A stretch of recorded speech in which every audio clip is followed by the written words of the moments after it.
الحمد لله وكفى والصلاة والسلام على عباده الذين اصطفى أما بعد فأعوذ بالله من الشيطان الرجيم بسم الله الرحمن الرحيم وليستعفف الذين لا يجدون نكاحا حتى يغنيهم الله من فضله۔ ایک دفعہ دو شیخ اللہم صلی علی سیدنا و مولانا محمد وبارک وسلم وصلی علیہ۔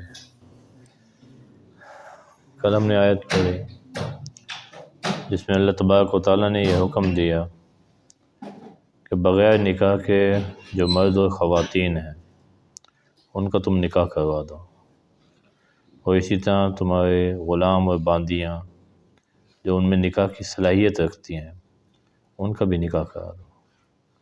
ساتھ ایک وعدہ فرمایا ان یکونوا فقراء یغنہم اللہ من فضلہ، اگر وہ تنگ دست ہیں اللہ اپنے فضل سے ان کو مالدار کر دیں گے۔ حدیث میں آتا ہے نبی کریم صلی اللہ علیہ وسلم نے فرمایا تین آدمی ایسے ہیں حق علی اللہ عونہم، اللہ نے ان کی مدد اپنے ذمے لی ہے۔ المکاتب الذی یرید الادا، مکاتب جو بدلے کتابت کی ادائیگی کا ارادہ رکھتا ہو، وہ آگے آیت میں تفصیل سے آیا ہے مکاتب کس کو کہتے ہیں۔ والناکح الذی یرید العفاف، وہ آدمی جو اپنے پاک دامنی کے ارادے سے نکاح کا ارادہ کرے اس کی مدد بھی اللہ نے اپنے ذمے لی ہے۔ والمجاہد فی سبیل اللہ، اور اللہ کے راستے میں جہاد کرنے والا، اس کی مدد بھی اللہ نے اپنے ذمے لی ہے۔ تو فرمایا اگر یہ تنگ دست ہیں تو اللہ اپنے فضل سے ان کو مالدار کر دیں گے۔ یہاں معالم التنزیل میں علامہ بغوی رحمہ اللہ نے بڑی پیاری بات ارشاد فرمائی، فرمایا اللہ نے نکاح پہ بھی اپنے فضل کا وعدہ کیا ہے کہ اللہ اپنے فضل سے مالدار کر دیں گے، اور اگر میاں بیوی کا تعلق نبھ نہ رہا ہو، وہ اس نکاح کی وجہ سے اللہ کے بہت سارے احکامات کی خلاف ورزی کر رہے ہیں، تو اللہ اس کے بارے میں فرما رہے ہیں ان یتفرقا یغنی اللہ کلا من سعتہ، اگر وہ جدا ہو جاتے ہیں تو اللہ ہر ایک کو وسعت دے دیں گے، وہ بھی اس کی محتاج نہیں رہے گی، وہ بھی اس کا محتاج نہیں رہے گا، اللہ دونوں کا انتظام کہیں اور کر دیں گے۔ تو دونوں چیزیں نکاح پہ بھی اللہ فضل کا اور مالداری کا وعدہ کر رہے ہیں، اور جہاں یہ خطرہ ہو کہ اگر ہم اکٹھے رہیں گے تو ایک دوسرے کو ہمیشہ ٹارچر ہی کریں گے، کوئی فائدہ نہیں ہوگا، تو وہاں علیحدگی میں بھی اللہ نے اپنے فضل کا وعدہ کیا ہے۔ بلکہ ابن کثیر رحمہ اللہ نے ایک حدیث نقل کی ہے، فرمایا جن افراد کی دعا اللہ قبول نہیں کرتے ان میں سے ایک وہ آدمی ہے جس کی بیوی بد زبان ہو اور وہ اس کی بد زبانی پر خاموش رہ جائے اور اس سے علیحدگی اختیار نہ کرے، فرمایا ایسے آدمی کی دعا اللہ تعالیٰ قبول نہیں کرتے۔ اللہ نے اختیار دیا ہے، ہر وقت کی گھر میں ٹینشن اس کا متبادل موجود ہے کہ آپ اپنا راستہ الگ کریں، چہ جائے کہ ایک دوسرے کے ہر وقت دست و گریبان رہیں، اور بعض میاں بیوی کو تو ایسے ہی جانی دشمن والا معاملہ ہوتا ہے، وہ اس کو مار رہا ہے، وہ اس کو مار رہا ہے، تو یہ تو بھائی اللہ کی الٹا نافرمانی کو، عذاب کو دعوت دینا ہے، یہ تو کوئی طریقہ نہیں ہے۔ پھر ساتھ اللہ نے فرمایا ہے وَلْيَسْتَعْفِفِ الَّذِينَ لَا يَجِدُونَ نِكَاحًا، اب یہ تو ترغیب ہے نا، کوئی واجب تو نہیں ہے کہ جس کے پاس پیسے نہیں ہیں اس کا لازمی آپ نکاح کر دیں، اور لڑکی والے انکار بھی نہیں کر سکتے، ترغیب ہے نا۔ اب وہ لوگ جو اس ترغیب کے باوجود ان کو نکاح نہیں ملا، کوئی رشتہ نہیں دے رہا، تو اب کیا کریں؟ فرمایا وَلْيَسْتَعْفِفْ، ان کو چاہیے وہ پاک دامنی کی زندگی اختیار کریں، حَتَّى يُغْنِيَهُمُ اللَّهُ مِنْ فَضْلِهِ، یہاں تک کہ اللہ ان کو اپنے فضل سے مالدار کر دیں۔ اللہ کہتے ہیں اگر رشتہ نہیں ملا تو گناہ کی طرف جانا یہ کوئی جواز نہیں ہے، پھر ان کو چاہیے کہ پاک دامنی اختیار کریں۔ اگر پاک دامنی اختیار کریں گے تو اللہ تعالیٰ اس کے بدلہ میں اپنے فضل سے ان کو مالداری عطا فرما دیں گے، اور پھر نکاح کے اسباب مہیا ہو جائیں گے۔ تو حالات کی وجہ سے، نکاح میں تاخیر کی وجہ سے غلط راستے پہ جانا یہ مسئلے کا حل نہیں ہے۔ مسئلے کا حل نبی کریم صلی اللہ علیہ وسلم نے فرمایا وَمَن لَّمْ يَسْتَطِعْ فَعَلَيْهِ بِالصَّوْمِ، جو نکاح کی طاقت نہیں رکھتا اس پر لازم ہے کہ اپنے اوپر روزوں کو ایسے غالب کر لے کہ جسم میں نقاہت پیدا ہو جائے۔ اتنے زیادہ روزے رکھے، بس معمولی سی سحری، معمولی سی افطاری، ایسا روزے کو اپنے اوپر غالب کرے، مسلسل روزے رکھنے کی وجہ سے طبیعت اعتدال میں آ جائے جب تک نکاح کی استطاعت پیدا نہیں ہوتی۔ پھر فرمایا والذین یبتغون الکتاب مما ملکت ایمانکم فکاتبوہم، جو لوگ تم میں سے عقد کتابت کو تلاش کریں، تمہارے مملوکوں میں سے جن کے تمہارے دائیں ہاتھ مالک ہیں، فکاتبوہم، ان کو مکاتب بنا دو اگر تم ان میں بہتری کو معلوم کرو۔ مکاتب پہلے غلامی کا نظام تھا، اسلام سے پہلے لوگ غلام بنا لیتے تھے آزاد لوگوں کو، لڑائیاں ہوئی، اغوا کر لیا، اس کو غلام بنا لیا۔ اب ایسا آدمی اگر اپنے مالک کو یہ آفر کرے کہ آپ مجھ سے کوئی رقم طے کر لیں اور میں کما کر قسط وار آپ کو یہ رقم ادا کر دوں تو آپ مجھے آزاد کر دیں گے، اس معاہدے کو عقد کتابت کہتے ہیں۔ تو اللہ تعالیٰ فرما رہے ہیں کہ اگر تمہارے غلاموں میں سے کوئی یہ تمہیں پیشکش کرے یا یہ درخواست کرے کہ مجھے آزادی کے لیے کوئی رقم مقرر کر دیں اور میں آزاد ہو جاؤں، تو ان کو مکاتب بنا دو، انکار نہ کرو۔ یہ آیت نازل ہوئی حضرت حویتب بن عبد العزیٰ ان کے بارے میں۔ ان کا ایک غلام تھا، وہ آیا ان کے پاس، کہنے لگا حضرت میں غلامی کو پسند نہیں کرتا، آپ میرے سے کوئی قیمت مقرر کر لیں، میں کما کے آپ کو دیتا رہوں گا، جب وہ پوری ہو جائے تو مجھے آزاد کر دیں۔ تو حضرت حویتب نے انکار کر دیا۔ اس پر اللہ تعالیٰ نے یہ آیت نازل کی کہ ایسا نہ کرو، وہ آزاد ہونا چاہ رہا ہے، اس کو غلامی میں نہ رکھو، اس کو آزاد کر دو۔ پھر حضرت انس رضی اللہ تعالیٰ عنہ نے، حضرت عبداللہ بن عمر رضی اللہ تعالیٰ عنہ، بہت سارے صحابہ کے واقعات نقل کیے جو اس آیت کے بعد ان کے غلام ان کے پاس آئے اور صحابہ نے ان کے ساتھ ایسا بھلائی والا معاملہ کیا۔ حضرت عبداللہ بن عمر کا غلام آیا، 35,000 اس سے عقد کتابت طے ہوا، 35,000 درہم۔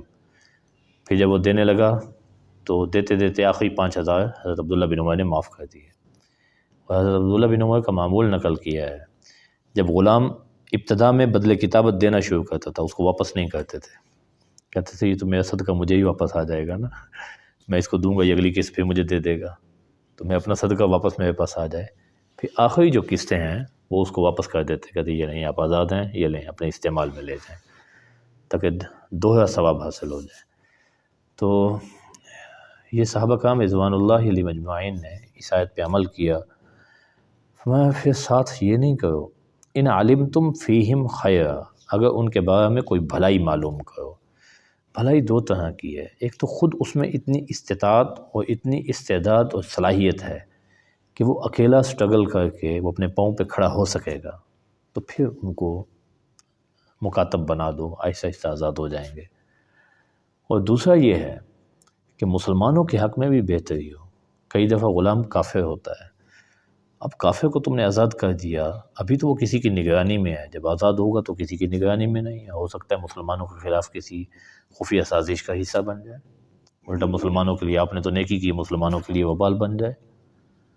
ان علمتم فیہم خیرا، صاحب ہدایہ فرماتے ہیں، علامہ مرغینانی رحمہ اللہ فرماتے ہیں یہ دونوں چیزیں دیکھنی ہیں، خود اس غلام کے بارے میں بھی دیکھنا ہے کہ اس میں بھلائی ہے، اس کو آزاد کرنا، یہ تو نہ وہ بیچارہ وہی مصیبتوں میں پھنس جائے، وہ اکیلا ایسے صلاحیت والا نہیں ہے کہ وہ اکیلا محنت کر کے آگے بڑھ سکے گا، الٹا مصیبت میں آ جائے گا، تو پھر اس کو رہنے دو، اس کو مکاتب نہ بناؤ، آزاد نہ کرو۔ اور مسلمانوں کے بارے میں بھی دیکھیں کہ مسلمانوں کے بارے میں اس کا آزاد کرنا مفید ہے یا نقصان دہ ہے، پھر اس کے بعد جا کے یہ معاملہ کیا جائے۔ وَآتُوهُم مِّن مَّالِ اللَّهِ الَّذِي آتَاكُمْ، اور ساتھ ان کو وہ مال دو اللہ کا جو اللہ نے تمہیں دیا ہے۔ یہ نہیں ہے کہ صرف اس سے ایگریمنٹ کر لیا اور آپ بس اب بیٹھ گئے ہیں کہ جتنا بھی اس نے کما کے لانا ہے مجھے دینا ہے، نہیں، جو اللہ نے تمہیں مال دیا ہے نا اس سے ساتھ اس کی مدد بھی کرو۔ حضرت انس رضی اللہ تعالیٰ عنہ کا غلام آیا، کہنے لگا کہ آپ مجھے مکاتب بنائیں، کہنے لگے نہیں میں تجھے مکاتب نہیں بناتا۔ ہم نے زکوٰۃ کے مصارف میں پڑھا، وفی رقاب، گردنیں چھڑوانے کے لیے زکوٰۃ دی جا سکتی ہے۔ کہنے لگا اچھا لوگوں کا تجھے جو مکاتب بنا دوں تو لوگوں کا میل کچیل لا کے مجھے دے دے گا، لوگوں کی زکوٰۃ ان کا میل کچیل وہ سارا لا کے مجھے دے دے گا، میں ایسے آزاد کروں گا، مکاتب نہیں بناتا۔ لازمی بات ہے نا، زکوٰۃ کا مستحق بن گیا، اب وہ لوگوں سے جائے گا کہ مجھے زکوٰۃ دو، میں نے گردن چھڑوانی ہے اپنی، تو کہتے وہ سارا وصول کر کے سارا میل کچیل مجھے کھلانا ہے، تو یہ میل کچیل لوگوں کا میں نہیں کھاتا بھائی، اللہ مجھے اس سے محفوظ فرمائے۔ ایسے ہی آزاد کر دیتے تھے۔ فرمایا یہ فَإِنْ عَلِمْتُمْ فِيهِمْ وَآتُوهُمْ مِنْ مَالِ اللَّهِ الَّذِي آتَاكُمْ، اللہ کے اس مال میں سے جو اللہ نے تمہیں دیا ہے۔ یہ اسلام کا نظریہ معیشت ہے۔ ہمارا دارانہ نظام یہ کہتا ہے کہ ہر چیز کے ہم ہی مالک ہیں، کوئی مالک نہیں ہے، اور اشتراکیت یہ کہتی ہے کوئی کسی چیز کا مالک نہیں ہے، اللہ کہتے ہیں نہیں، سب چیزوں کا مالک میں ہوں، پھر میں نے تمہیں ایک حد تک اختیارات دیے ہیں، ان چیزوں کو استعمال بھی کرو، اپنے لیے بھی ملکیت بھی بناؤ، وراثت بھی چلے، سارا نظام چلے، لیکن وہ میرے حکموں کے مطابق۔ تو فرمایا من مال اللہ، اللہ کے مال میں سے، تمہارا مال نہیں ہے، اللہ کا مال ہے، الذی آتاکم، جو اللہ نے تمہیں دیا ہے، اللہ نے تمہیں۔ اور دیکھا جائے دنیا میں جتنے بھی ساری چیزیں ہیں، انسان اپنی کوشش سے اللہ کی پیدا کی ہوئی چیزوں سے فائدہ اٹھا رہا ہے، تخلیق نہیں کر رہا۔ دیکھیں ہم پیٹرول استعمال کر رہے ہیں، ہم نے پیدا تو نہیں کیا نا، دریافت کیا ہے، پیدا نہیں کیا۔ زمین کی پیداوار ہے، ساری چیزیں ہیں، جتنی بھی چیزیں ہیں، ساری تخلیق اللہ کی ہیں، انسان صرف اس کو دریافت کر رہا ہے اور اس کے بعد اس کو استعمال کر رہا ہے، مالک نہیں ہے، مالک نہیں۔ مالک ہوتا تو خود پیدا کرتا نا، خود پیدا نہیں کیا، یہ کسی اور ذات نے یہ خزانے، یہ سونا، یہ چاندی، یہ لوہا، یہ فلاں فلاں فلاں، کوئی زمین میں دفن کر دیے ہیں، کوئی پہاڑوں میں، کوئی کہیں کہیں، تلاش کرو، میں نے تمہارے لیے رکھ دی ہے، تلاش کرو۔ لیکن رکھا ہے، تلاش کرنے میں بھی حدود ہیں، ان کی رعایت رکھے، خرچ کرنے میں بھی حدود ہیں، ان کی رعایت رکھے، آزاد نہیں ہے۔ بنانے والے نے اور پیدا کرنے والے نے اس کے لیے ایک ضابطہ بنایا ہے۔ وَلَا تُكْرِهُوا فَتَيَاتِكُمْ عَلَى الْبِغَاءِ، اپنی باندیوں کو زنا پر مجبور نہ کرو۔ عبداللہ بن ابی بن سلول، اس کی دو باندیاں تھیں، رئیس المنافقین ہے، یہ ان سے زنا کا کام کرواتا تھا اجرت لے کر، یہ دھندا تھا اس کا۔ جب اسلام آیا تو ان باندیوں میں سے ایک دوسری کو کہنے لگی کہ دیکھو ہم نے ساری زندگی غلط کام کیا ہے، تو اب ہمیں اس سے توبہ کرنی چاہیے۔ اب ان دونوں نے عہد کیا کہ اب ہم یہ کام نہیں کریں گے، توبہ کر لی۔ عبداللہ بن ابی بن سلول اس بات پہ نہیں مانا، اس نے سختی کی، تو یہ دونوں شکایت لے کر نبی کریم صلی اللہ علیہ وسلم کی خدمت میں حاضر ہوئے کہ ہم زنا سے بچنا چاہ رہے ہیں، لیکن وہ ہمیں مجبور کر رہا ہے۔ تو اس پر یہ آیت نازل ہوئی۔ اور ویسے بھی عرب کا یہ معمول تھا کہ وہ باندیوں کو اس مقصد کے لیے بھی استعمال کرتے تھے، کمائی کے لیے۔ اللہ کہتے ہیں اپنی باندیوں کو مجبور نہ کرو۔ ان اردنا تحسنا، یہ شرط نہیں ہے کہ اگر وہ پاک دامنی کا ارادہ نہیں کرتی تو تم پھر اس کام پہ ان کو لگا سکتے ہو، نہیں، یہ شرم دلائی جا رہی ہے۔ بھائی وہ باندی ہے، اس کو سمجھ نہیں ہے، اس کی تعلیم نہیں ہے، اس کی تربیت نہیں ہے، وہ ایک گناہ کو گناہ سمجھ رہی ہے۔ تم خاندانی لوگ ہو، تم تربیت یافتہ ہو، تعلیم یافتہ ہو، تم اپنی بچیوں کے لیے یہ چیز کو پسند نہیں کر رہے، تو تمہیں تو اس سے زیادہ شرم آنی چاہیے تھی۔